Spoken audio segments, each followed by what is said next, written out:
Bonjour à tous, bienvenue pour ce nouvel épisode de l'Astroblog. Une petite intervention très courte aujourd'hui, mercredi 17 février.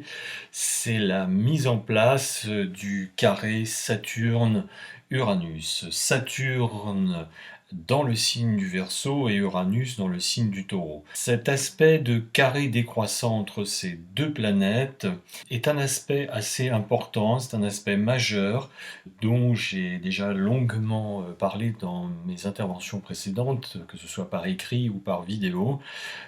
C'est un aspect qui va quelque part un petit peu illustrer les tendances, on va dire, sociétales, les tendances sociales de l'année 2021 et même des années à venir. Euh, c'est le tout début de cet aspect de carré qui donc se met en place à partir d'aujourd'hui. Ce carré, ou en tout cas l'énergie du carré, va durer 11 ans. Je le montre ici, voilà, représenté par donc cette figure astrale. Donc Saturne est ici à 7 degrés 14 du Verseau. Nous voyons qu'il est en conjonction encore avec Jupiter qui s'éloigne, hein, qui est à 11 degrés, pardon, 14 degrés 01. Et puis également ce Mercure qui est rétrograde actuellement, qui est à 11 degrés 41.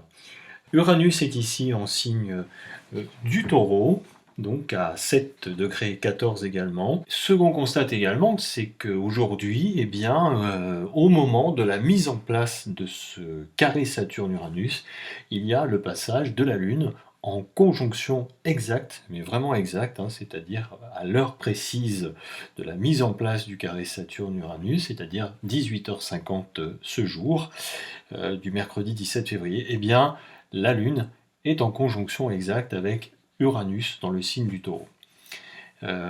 J'ai déjà pas mal développé hein, sur les énergies qui parlent pour ce carré décroissant Saturne-Uranus.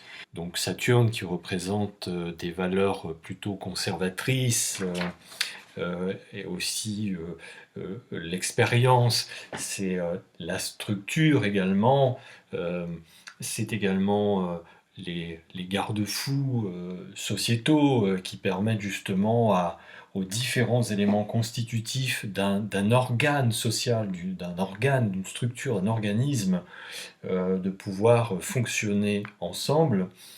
Et Uranus, lui, concerne le progrès.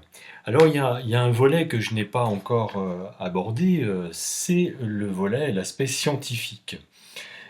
Pourquoi? Parce que nous sommes en plein dedans, hein. On parle beaucoup actuellement, ça fait beaucoup débat, on parle de transhumanisme. Voilà bien le transhumanisme, une dynamique qui parle au travers de la planète Uranus dans le signe du Taureau, hein.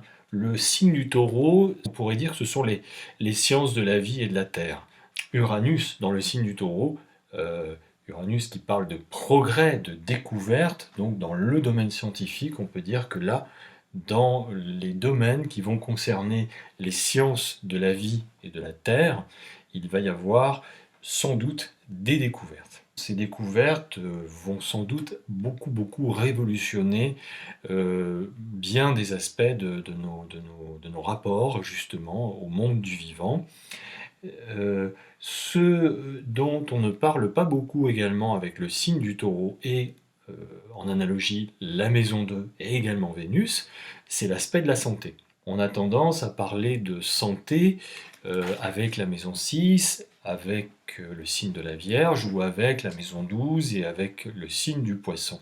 Et les planètes qui en sont leurs gouverneurs, c'est-à-dire Mercure pour la Vierge et la maison 6, et Jupiter et Neptune qui sont les deux comètres de la maison 12 et du signe du Poisson.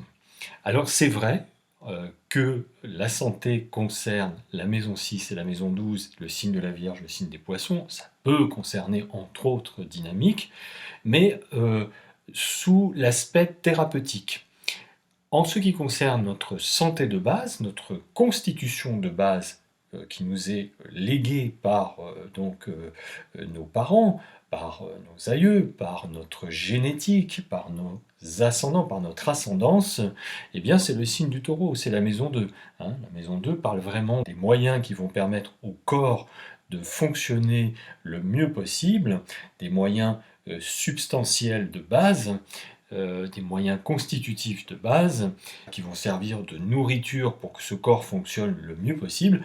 Donc là, on est vraiment dans le signe du Taureau, la maison 2. Hein. Notre santé de base, j'insiste bien, notre santé de base, pour moi, sans aucun doute, entre autres choses, mais est définie par le signe du Taureau, par la maison 2 et aussi donc par le maître de ces deux dynamiques qui est Vénus. Donc si vous voulez en savoir un petit peu plus sur votre santé de base, sur votre patrimoine de santé de base, eh bien regardez où est placé votre taureau dans votre thème astral, regardez comment fonctionne votre maison 2 également, s'il y a des planètes à l'intérieur, comment ces planètes également se parlent entre elles. Vous pouvez aussi regarder Vénus qui va parler justement de notre substance de base. Donc, avec Uranus dans ce signe du Taureau, on est aussi dans le domaine de la santé. Et si j'insiste un petit peu sur ce point, sur ce fait, c'est qu'on en parle beaucoup en ce moment, du fait bien sûr de la crise sanitaire. Cette crise sanitaire qui permet aussi de faire des découvertes dans ce domaine-là. On parle de transhumanisme, on parle de thérapie génique, de sciences géniques en ce moment. Ça, c'est vraiment quelque chose qui a un lien avec Uranus. Le carré décroissant de Saturne à Uranus montre ici quelques résistances, des peurs, mais aussi, comme c'est un carré décroissant, il y a la nécessité de lâcher prise également, justement avec ses réticences, avec ses peurs. En même temps, ce carré décroissant permet de mettre des garde-fous, justement, à ces découvertes, à ces progrès uraniens dans les sciences de la vie et de la Terre et également dans le domaine de la santé, dans le domaine médical. Donc, quelque part, les progrès, les découvertes dans ces domaines-là sont quasiment inévitables, j'ai envie de dire, avec Uranus dans le signe du Taureau. C'est même un point plutôt positif parce que ça va révolutionner beaucoup de choses. Et en même temps, bien entendu, on n'avance pas comme ça sans précaution avec ce Saturne décroissant dans le signe du Verseau. Le Verseau, je le rappelle, dont Uranus a la maîtrise. Donc vous voyez, on a quelque chose quand même qui d'une manière assez générale, se parle là, hein, s'envoie des questions, des réponses. Il y a une volonté d'avancer et en même temps, de l'autre côté, il y a Saturne dans le Verseau n'est pas forcément contre l'envie de progresser, au contraire même j'ai envie de dire, mais du fait de ce carré décroissant, à la fois on doit lâcher prise avec nos peurs collectives, nos réticences par rapport à ces progrès qui vont sans doute amener beaucoup de révolutions dans la manière de soigner des pathologies, pas seulement l'épidémie du coronavirus, mais sans doute bien d'autres maladies plus préoccupantes, des maladies sans doute très importantes, très graves, comme des cancers. On sait actuellement que la thérapie génique vient justement apporter parfois des solutions de guérison dans des cancers qui autrefois étaient incurables. Tout cela n'est pas encore complètement au point, ça mérite bien entendu encore de passer du temps dessus. Hein. Saturne, qui est effectivement une planète de temporalité, de lenteur, qui ralentit les choses justement pour ne pas se précipiter dans des directions qui n'aboutiraient nulle part et qui amèneraient de faux espoirs. Mais de toute façon, au final, j'ai envie de dire, d'un point de vue scientifique, cet aspect-là est quasiment inévitable et nous allons vers ces choses-là. Il y a des peurs par rapport aux dérives que cela pourrait générer, mais avec Saturne comme ça, pour moi qui est en carré décroissant, ce Saturne invite à mettre des garde-fous, à poser des règles et un cadre éthique autour, bien entendu, de tous ces progrès. Si on veut bien y réfléchir avec objectivité, ce qui est le propre d'Uranus quand même, hein, et puis avec la Lune aussi, qui est représente bien entendu notre histoire commune, notre genèse commune, eh bien, ces progrès, ces avancées technologiques au service de la science de la vie euh, peuvent être vraiment très intéressants. Et par exemple, effectivement, si imaginons que nous puissions avoir une application avec une montre à notre poignet qui permettrait de mesurer beaucoup de constantes, beaucoup de choses au niveau du corps humain. Pourquoi pas même de détecter en amont des débuts de tumeurs qui s'installeraient dans notre organisme. Ça permettrait, avant l'apparition de symptômes, de pouvoir intervenir très rapidement sur le tout début sur la naissance de maladies comme le cancer ou plein d'autres pathologies qui sont de véritables fléaux pour l'ensemble de la société. Et également, on n'y pense pas, mais ça concerne aussi le taureau, ça parle également de moyens et de moyens financiers également. Donc ça pourrait être aussi un moyen de faire des économies sur les soins. Le fait d'avoir des possibilités technologiques qui permettent d'anticiper avant même l'apparition des premiers symptômes d'une maladie, bah, forcément, ça permettrait d'intervenir rapidement et de faire des économies assez substantielles pour les sociétés en termes comment dire, de dépenses de soins, de dépenses de santé. Donc encore une fois, quand on regarde objectivement les choses, c'est plutôt assez intéressant. Et puis ça permettrait aussi, en conséquence, d'être assez autonome, hein, puisque ce carré également Saturne-Uranus nous invite à une autonomie de l'être, à devenir de plus en plus responsable de ce que nous sommes, et également des fonctionnements sociétaux, des fonctionnements collectifs, hein, sans être obligé de s'en référer à chaque fois ou de s'en remettre entre les mains de chefs ou d'autorités supérieures. Et bien au niveau de la santé également, si on a des moyens techniques qui nous permettent individuellement de pouvoir, bien sûr en lien avec des spécialistes, en lien avec des médecins, ça ne changera rien à ce niveau-là, mais si déjà individuellement ça nous permet de pouvoir surveiller notre état de santé, donc de pouvoir devenir un petit peu plus autonome sur la manière de gérer notre santé. Voilà, c'était le petit clin d'œil pour l'aspect scientifique hein, de cette dynamique-là. Pour les aspects sociétaux, j'en ai largement parlé précédemment, donc je vous invite à revoir un petit peu mes précédentes interventions à ce niveau. Euh, En tous les cas, c'est sûr, la mise en place de ce carré Saturne-Uranus, c'est un moment, je le dis, profondément révolutionnaire hein, dans bien des secteurs de nos sociétés. Évidemment, selon les organisations sociétales, on a des façons de fonctionner qui sont différentes, mais de toute façon, peu importe la façon dont cet aspect va s'exprimer et se manifester, en attendant, il est certain, il est sûr que ça parle de révolutionner beaucoup les choses, de révolutionner les paradigmes, de révolutionner les façons de penser, et également, comme c'est un carré décroissant, je le répète, d'accepter, d'abandonner, de lâcher prise avec d'anciennes façons de fonctionner, d'anciens modèles de fonctionnement qui, au fur et à mesure du temps, deviennent obsolètes.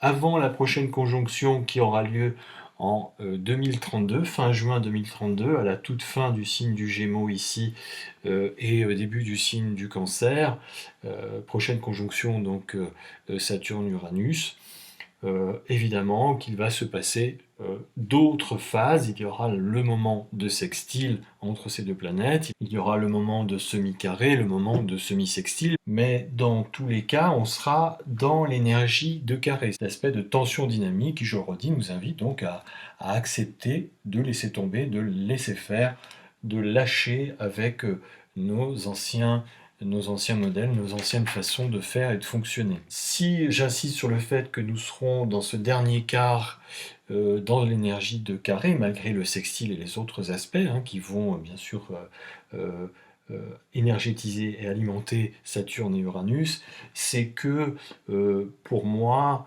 les aspects angulaires sont quand même les aspects les plus forts, hein, les plus remarquables, les plus tangibles dans les articulations zodiacales. La conjonction, les carrés, qu'ils soient croissants ou décroissants, également l'opposition, sont vraiment les aspects les plus énergisants, les plus dynamisants, les plus parlants. Ça ne veut pas dire que les trigones, que les sextiles ou que les autres aspects, comme les quinconces aussi, qui sont des aspects importants, mais en termes de repolarisation, de régulation, de transformation, eh bien, ces aspects-là, angulaires, sont majeurs et sont vraiment très forts. Les trigones et les sextiles, on va dire, sont là un petit peu pour justement conforter les énergies ou de conjonction ou les énergies de carré ou d'opposition qui se mettent en place dans le thème zodiacal. Voilà donc pour cet aspect de carré décroissant qui se met en place aujourd'hui 17 février et qui va donc alimenter les 11 années à venir, les 11 années qui se dessinent devant nous en termes vraiment de profonds changements, de profondes transformations, de révolution vraiment substantielle de nos modes opératoires, de nos façons d'être, de nos façons aussi de se projeter, de s'imaginer en tant qu'individu, en tant qu'être social dans la structure, dans les organisations structurelles des sociétés. Donc c'est certain que dans ces moments-là, ça risque un petit peu de secouer, comme je l'ai dit, hein, le carré, c'est une énergie assez tendue, hein, qui ne se fait pas sans friction, parce qu'il y a des résistances. D'un côté, on veut avancer, on veut progresser, de l'autre, on retient un petit peu, hein, des énergies progressistes, d'un côté incarnées par Uranus, et de l'autre, plutôt des énergies conservatrices avec Saturne. Mais c'est Uranus qui a la main mise sur ce carré décroissant, car Saturne revient vers Uranus. Saturne en plus est dans le signe du Verseau, et donc Uranus a la maîtrise du Verseau. Donc Uranus, là, est vraiment en position de force majeure, mais Saturne aura quand même son mot à dire, justement, pour mettre un petit peu les formes, hein, pour organiser structurellement ces découvertes, ces progrès scientifiques, en termes, je le répète, sans doute d'éthique. Voilà, je vous souhaite une belle fin de journée et je vous dis à très bientôt. Et puis, bien écoutez, accueillons les découvertes, les avancées techniques plutôt avec enthousiasme et en même temps, bien sûr, avec vigilance et avec prudence pour que tout ceci reste bien entendu très encadré. À très bientôt. Au revoir.